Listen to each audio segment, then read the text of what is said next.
क्या हमारी जिंदगी पहले से तय होती है या हम अपने कर्मों से इसे नया रूप दे सकते हैं?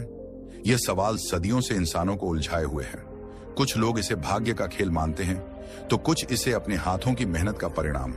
अगर आपको अपनी किस्मत खुद लिखने का मौका मिले तो आप क्या करेंगे? सिर्फ सपने संजोएंगे या उन्हें हकीकत में बदलने के लिए कदम उठाएंगे? रघु एक गरीब किसान था जो अपनी गरीबी और कठिनाइयों से बहुत दुखी था। वह दिन रात मेहनत करता, लेकिन भाग्य हमेशा उसका साथ नहीं देता। खेतों में फसल खराब हो जाती, बारिश समय पर नहीं होती और उसकी आर्थिक स्थिति बद से बदतर होती चली गई। हर सुबह वह उम्मीद लेकर खेतों में जाता, लेकिन हर शाम निराश होकर लौटता। उसकी पत्नी और बच्चे भी तंगहाली में जी रहे थे। कभी कभी उन्हें 2 वक्त की रोटी भी नसीब नहीं होती थी। रघु को लगता था कि अगर उसकी किस्मत अच्छी होती तो उसका जीवन कितना अलग होता। वह अक्सर गांव के अमीर किसानों को देखता और सोचता, भगवान ने मुझे ही इतना बदनसीब क्यों बनाया। रघु हर रोज थका हारा अपने खेत से लौटता और घर के बाहर बैठकर आसमान की ओर देखता। उसकी आंखों में नमी और दिल में अनगिनत सवाल होते।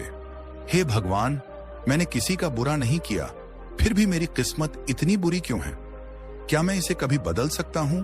रघु को लगता था कि उसकी मेहनत बेकार जा रही है। उसने अपने पिता और दादा को भी इसी संघर्ष में जीवन बिताते देखा था। वह सोचता, क्या हम गरीबों की किस्मत कभी नहीं बदल सकती? क्या अमीर लोग सिर्फ इसलिए सफल हैं क्योंकि उनकी किस्मत अच्छी है? गांव के कुछ लोग कहते थे, भाग्य ही सब कुछ तय करता है। अगर किस्मत में अमीरी लिखी होती तो मेहनत करने की जरूरत ही नहीं पड़ती। रघु भी इस सोच से प्रभावित हो रहा था। वह चाहता था कि कोई उसे यह बताए कि उसकी गरीबी का असली कारण क्या है, उसकी मेहनत में कमी या उसका दुर्भाग्य। हर रात वह इन्हीं सवालों के साथ सो जाता, इस उम्मीद में कि शायद किसी दिन उसे इनका जवाब मिल जाएगा। एक दिन रघु अपने खेत में काम खत्म करने के बाद गहरी सोच में डूबा हुआ जंगल की ओर चला गया। वह अक्सर वहां जाकर शांति महसूस करता था, लेकिन आज उसका मन बेचैन था। चलते चलते वह एक पुराने पीपल के पेड़ के पास पहुंचा, जहां एक वृद्ध संत ध्यान मग्न बैठे थे। उनकी लंबी सफेद दाढ़ी थी, चेहरे पर दिव्य तेज था और आंखों में ऐसी गहरी शांति थी मानो वे जीवन के हर रहस्य को जानते हों। रघु उन्हें देखकर ठिठक गया। कुछ देर तक संत को निहारता रहा, फिर हिम्मत करके उनके पास गया और हाथ जोड़कर बोला, महाराज, क्या मैं आपसे एक सवाल पूछ सकता हूं? संत ने धीरे से आंखें खोली और मुस्कुराते हुए बोले, बेटा, जो भी पूछना है निसंकोच पूछो। रघु की आंखों में दर्द झलक रहा था। उसने धीरे से कहा, महाराज, मैंने हमेशा ईमानदारी और मेहनत से काम किया, फिर भी मेरी जिंदगी दुखों से भरी हुई है। मुझे कभी सफलता क्यों नहीं मिलती? क्या मेरी किस्मत हमेशा ऐसी ही रहेगी? क्या भाग्य को बदला जा सकता है? संत कुछ पल रघु को देखते रहे, फिर हल्की मुस्कान के साथ बोले, अगर तुम्हें अपनी किस्मत खुद लिखने का मौका मिले तो क्या करोगे? रघु यह सुनकर चौंक गया। वह सोच में पड़ गया कि क्या सच में ऐसा संभव हो सकता है। रघु संत के प्रश्न पर चकित रह गया। उसने कभी सोचा भी नहीं था कि अपनी तकदीर खुद लिखने का अवसर मिल सकता है। वह उत्साहित होकर बोला, अगर ऐसा संभव हो तो मैं खुद को अमीर और सुखी बना दूंगा। मैं इतना धनवान बनूंगा कि मेरी सारी परेशानियां खत्म हो जाएंगी। संत मुस्कुराए। उन्होंने अपनी झोली में हाथ डाला और एक चमकती हुई सोने जैसी कलम निकाली। कलम देखने में साधारण थी, लेकिन उसमें कुछ खास बात थी, मानो उसमें दिव्य ऊर्जा भरी हो।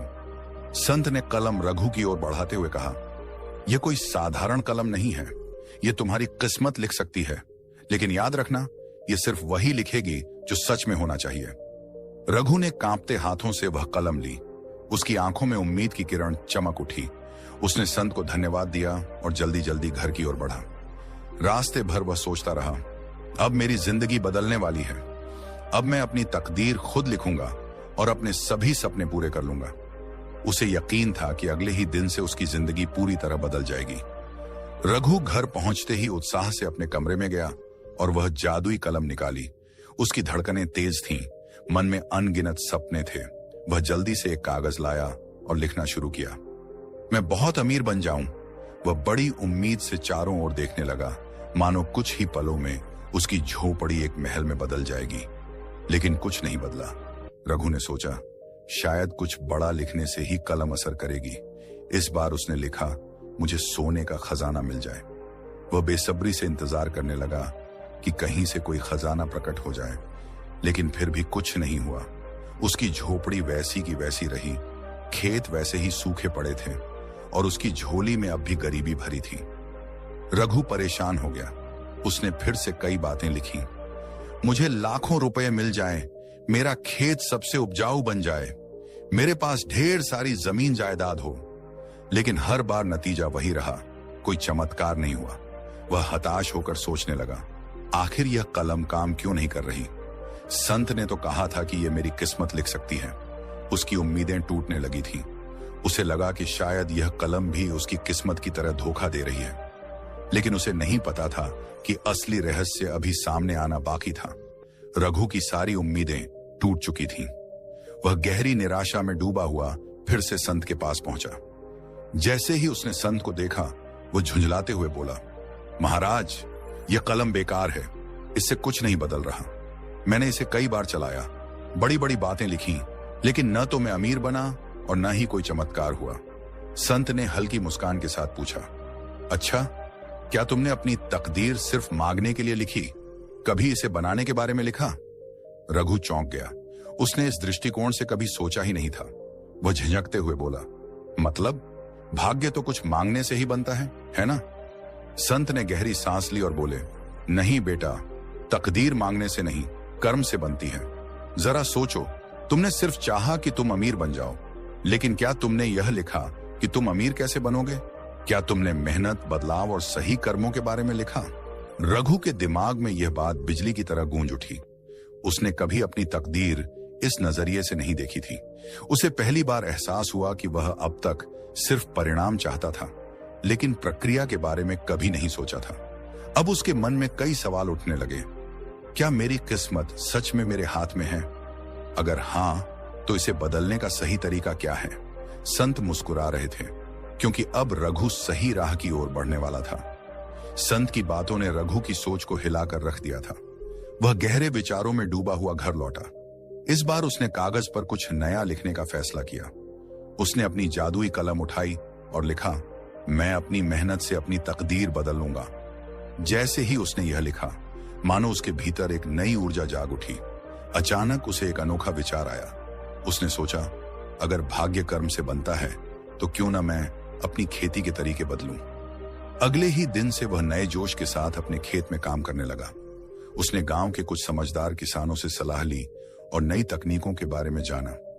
उसने बारिश का पानी बचाने के लिए अपने खेतों में छोटे छोटे जल संचयन गड्ढे बनाए। उसने मिट्टी की उर्वरता बढ़ाने के लिए प्राकृतिक खाद और बेहतर बीजों का इस्तेमाल किया।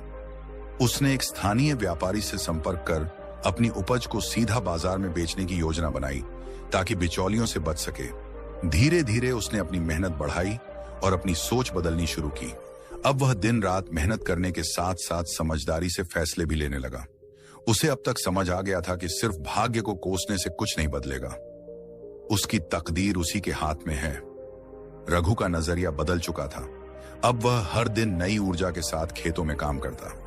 उसने अपनी फसल की देखभाल पहले से कहीं ज्यादा ध्यान से करनी शुरू कर दी। धीरे धीरे उसकी मेहनत रंग लाने लगी। कुछ महीनों बाद जब फसल तैयार हुई, तो नतीजा चौंकाने वाला था। इस बार उसकी फसल पहले से कहीं बेहतर हुई। अनाज के दाने मोटे और स्वस्थ थे। पैदावार पहले से दोगुनी हो गई थी। गांव के लोग भी यह देखकर हैरान थे कि रघु, जो कभी अपनी किस्मत को कोसता था, अब अपने खेतों का सबसे मेहनती किसान बन चुका था। जब वह अपनी फसल को बाजार में बेचने गया, तो उसे अच्छी कीमत मिली। धीरे धीरे उसकी आर्थिक स्थिति सुधरने लगी।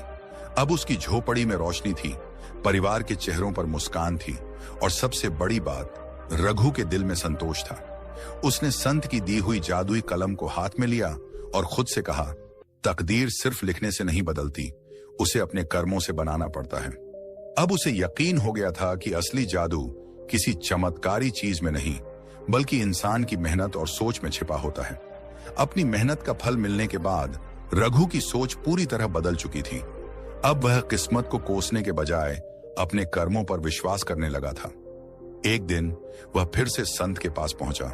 उनकी आंखों में देखते हुए श्रद्धा से बोला, महाराज, अब मुझे समझ आ गया कि किस्मत मांगने से नहीं, बल्कि बनाने से बदलती है।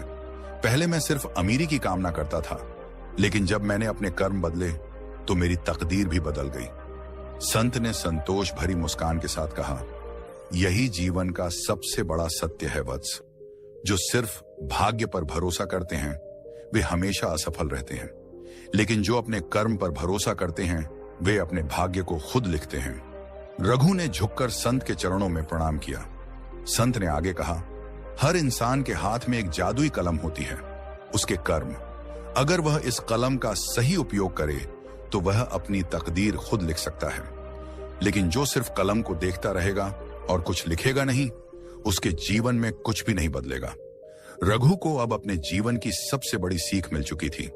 उसने जादुई कलम संत को वापस सौंप दी और कहा, अब मुझे इसकी जरूरत नहीं महाराज, मेरी असली कलम तो मेरा परिश्रम और संकल्प है। संत ने आशीर्वाद दिया और कहा, अब तुम सही राह पर हो बेटा, जाओ और अपने कर्मों से अपनी तकदीर को और ऊंचाइयों तक पहुंचाओ। रघु आत्मविश्वास से भर उठा। अब उसे यकीन था कि वह अपनी मेहनत और सही सोच से अपनी तकदीर को मनचाहा आकार दे सकता है। रघु ने उस दिन से कभी अपनी तकदीर को कोसा नहीं। वह समझ गया था कि मेहनत और कर्म से ही असली सफलता मिलती है। सीख, हमारी किस्मत हमारे कर्मों से बनती है। अगर हम बदलाव चाहते हैं तो हमें खुद को बदलना होगा।